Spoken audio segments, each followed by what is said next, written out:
will ride on the protocols already observed before me, but I just want to, before my speech, ask the deputy governors, because I think other groups have been asked to, have been appreciated, to also stand so that we know the deputy governors who are here.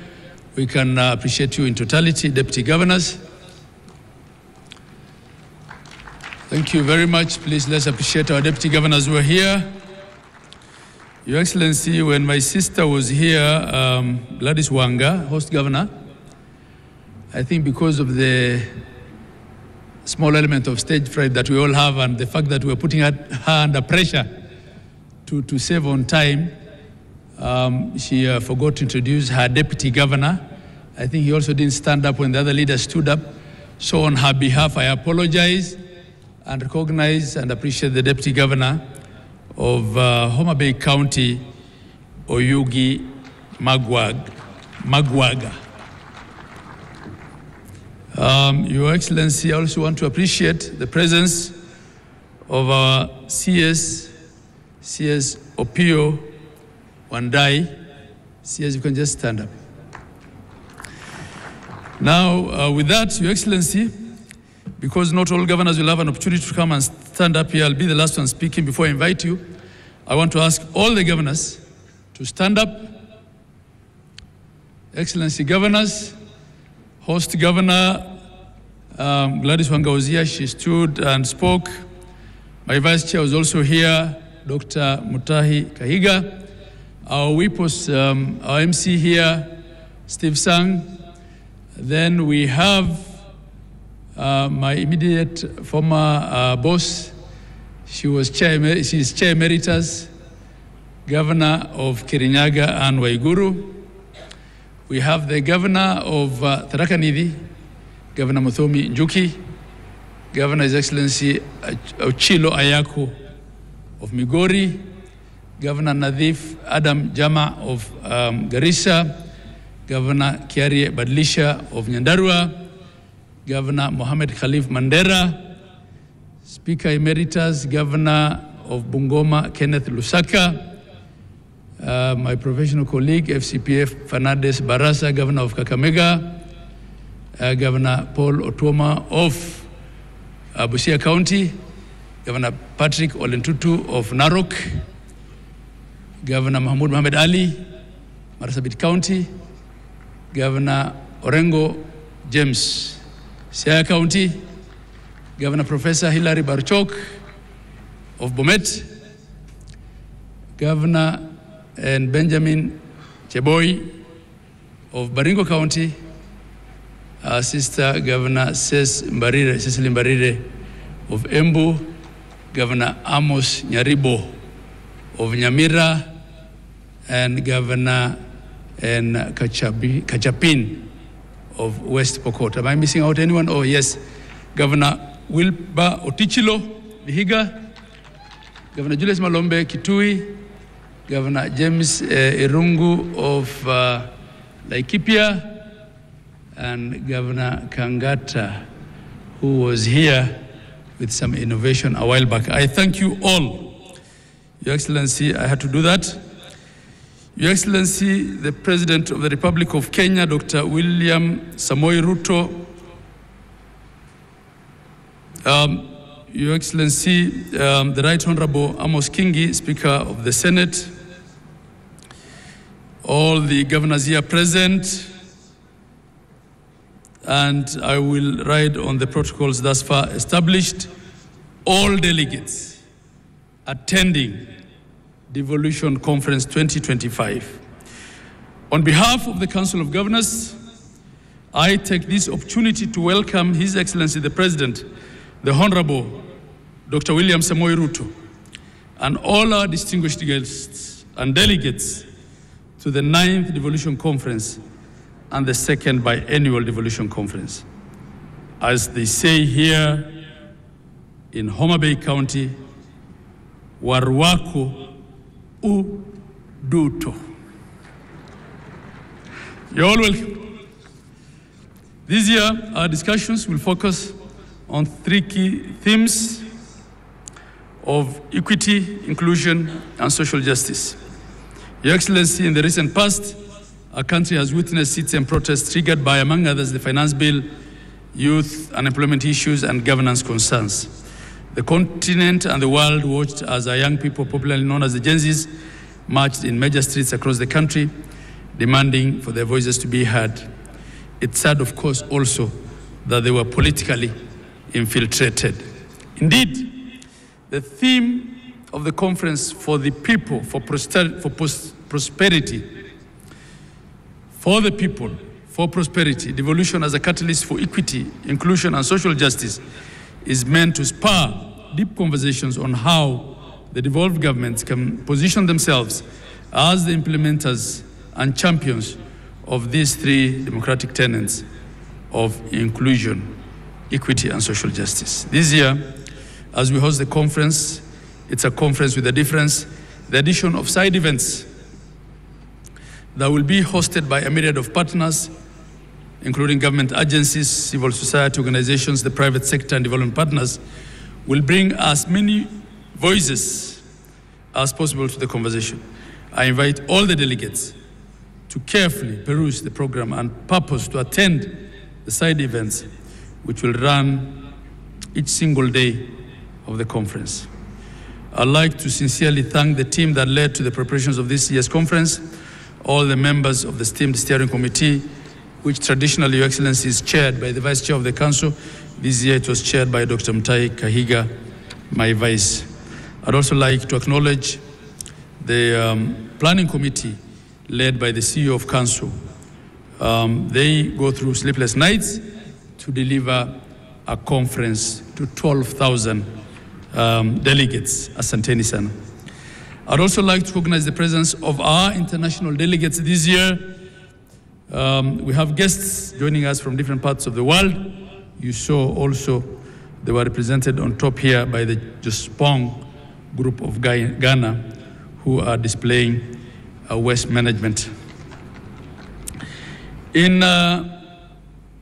2010, Your Excellency and distinguished delegates, Kenya's promulgated a new constitution for themselves, containing what is globally regarded as one of the most radical shifts in governance the world has ever seen. Some have called the format of the Kenyan devolution experimental. The new system created distinct and yet independent governance through the national government and 47 county governments, which are constitutionally mandated to deliver on key services through locally elected leadership and representatives. We're all in agreement, all of us here, that devolution, notwithstanding its challenges, real and perceived, remains an exemplary case of meaningful reform and the best gift that Kenyans accorded themselves in 2010. The main purpose of devolution was creating units that would secure equitable distribution of development in the country, that every Kenyan is then guaranteed a dignified and a quality life with access to public goods such as healthcare, water, housing, food, education, and transport at the local level. Creation of administrative units beyond the county governments in wards, villages, and planning committees is further meant to ensure that the communities are heard and that the citizens' needs are met no matter where they are in Kenya. Article 174 of our Constitution captures this very succinctly by laying out the objects and the purpose of devolution. And there are 9 of them, and they include, among others, to promote democratic and accountable exercise of power, to foster national unity and recognize diversity. I'll not read all of them, but you can refer to Article 174. And in fact, in that article, Your Excellency, it's only one, really, and the object that explicitly refers to economic development under F, which says social and economic development and the provision of proximate, easily accessible services throughout Kenya. So through devolution, we were dealing with development, but we were also dealing with equity and social justice that is uniform across Kenya. From the above, ladies and gentlemen, the architecture of the Constitution anticipated that devolution would not only be concerned with economic development, but it will also foster national unity, democratic and political inclusion, and facilitate the decentralization of power, responsibilities, and resources, all aimed at bringing decision-making and services closer to the people. The establishment of the devolved governments was thus our ambitious way as a country of reversing centralization as a basis of both political and economic development. It is both an economic imperative. Devolution is an economic imperative, but I believe it was also a political settlement. Devolution is indeed the truest and the most progressive definition of bottom-up social, economic, and political transformation. 12 years ago, Your Excellency, under the first election, under the new constitutional dispensation of 2010, we set up the first cycle of county governments. We ushered in 47 new county governments. And these governments, unlike the former local authorities, were created through the statutes. They had constitutional protection. They were established in line with the Constitution, and they enjoy both institutional and financial safeguards directly from the supreme law of the land. The fourth schedule further splits the functions between the national and the counties. Your Excellency, we've come a long way. At the Council of Governors, we appreciate that in 2014, on the 16th of December, you unbundled through a Gazette notice a lot more functions and component of functions. And this has been something that has been outstanding for long, and we don't take it for granted. But we still seek the further unbundling and costing of the few remaining functions, that they be completed to finality in full compliance with the letter and the spirit of the Constitution, and that the attendant resources of all functions already transferred will all follow. As I make this speech, Your Excellency, I'm a second-term governor, having served in the first cohort of the first phase of county governments between 2013 and 17. In my view, devolution, again I say, has come a long way. The journey has not been easy. We've had policy, legal, and administrative challenges that have threatened the very foundation of devolution. But I am convicted, I'm convinced here that counties and in general devolution has moved from strength to strength. Counties have recorded countless success stories that reveal that devolution is uplifting the lives and livelihood of Kenyans. According to the 2024 Gross County Product Report,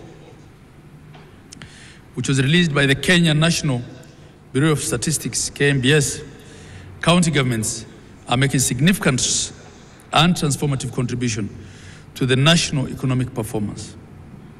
Essential investments, be it in financial, material, and technical, is being made towards the devolved sectors, and this is contributing substantially to the national growth and development. I'll just give a few, very few examples. Data from the period that devolution existed shows, say, in the provision of healthcare, which is one of the most important services that any county government must deliver, between 2014 and 2025, Kenya has recorded notable improvements in key maternal and reproductive health indicators. The proportion of women with at least 4 antenatal care visits has risen from 58% to 66%, and skilled birth deliveries has increased from 61% to 82%, reflecting the expanded access to skilled birth attendants as a result of devolution. At the onset of devolution in 2013, Your Excellency, there were 8,466 health centers and dispensaries across the country. And these, I'm only referring to public health centers and dispensaries. Robust and intentional health investment by county governments in collaboration with the national government and private sector has resulted in increasing these to 14,710 operational health facilities across Kenya. Public facilities account now for over 45% of all health facilities in the country, with the rest being faith-based and private. The majority of these public facilities are level 2 and 3, while level 4, 5, and 6 account for about 7% of all public facilities. When you look at the head count of healthcare workers, Your Excellency, we only had 874 medical doctors in district hospitals before devolution. We also had 6,620 nurses. Today, this has expanded to 4,651 medical doctors in public facilities in counties.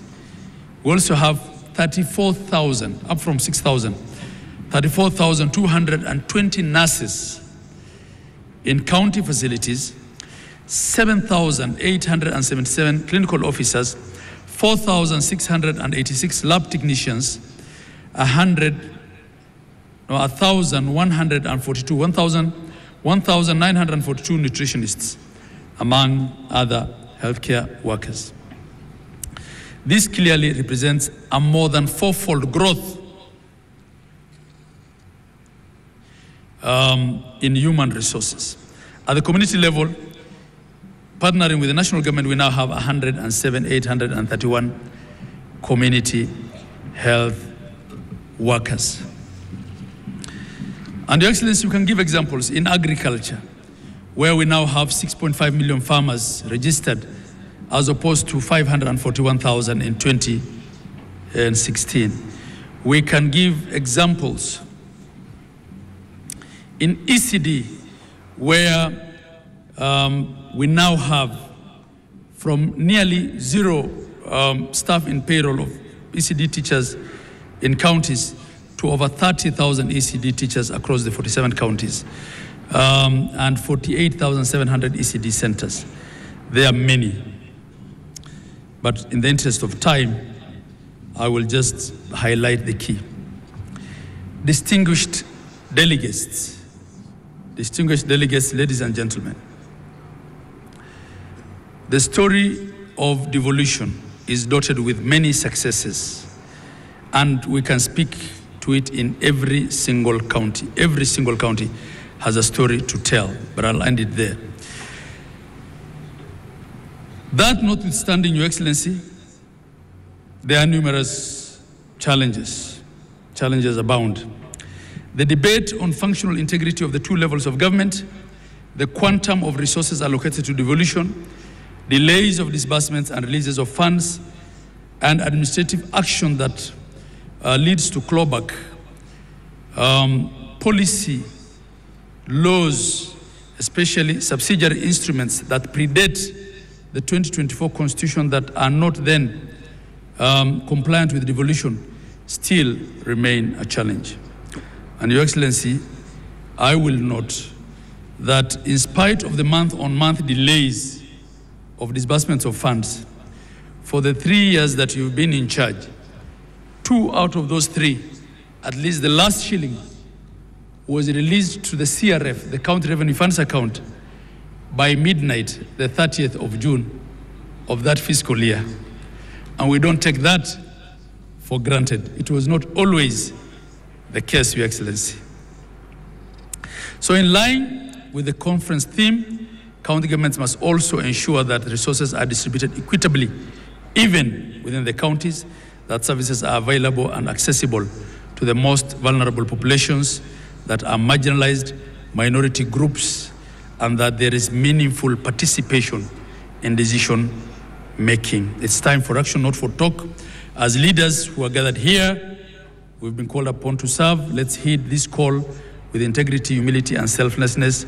Our Constitution expects us all here that we'll conduct our affairs in the fullness of good governance practices in respect of human rights and in social justice, while ensuring that there is equity and inclusion at all levels. On the overall, Your Excellency, and I'm winding up, devolution has been and it will continue to remain a journey. It's not an event, it's a process. I can say as stakeholders we have done well, we can all do better, and that's why we're here with all the stakeholders and partners. We are ready to listen to what interventions we can apply to make devolved governance even better and stronger. As I conclude, let me take this opportunity to appreciate all our stakeholders who have supported this conference. I convey our heartfelt appreciation of the national government through the presidency, the Senate, and all the 47 county governments for their support and participation. A special thanks to our platinum sponsors and partners, the Kenya Commercial Bank, Safaricom PLC, and the Jospong Group of companies. Those were our 3 platinum partners this year. To all our other partners, this could not have happened without you. Devolution has brought 12,000 delegates at DEFCON 2025 to Homa Bay County. This could not have been done without our partners. We appreciate and value all of you. Your support has made this event a reality and a big success. We cannot thank you enough.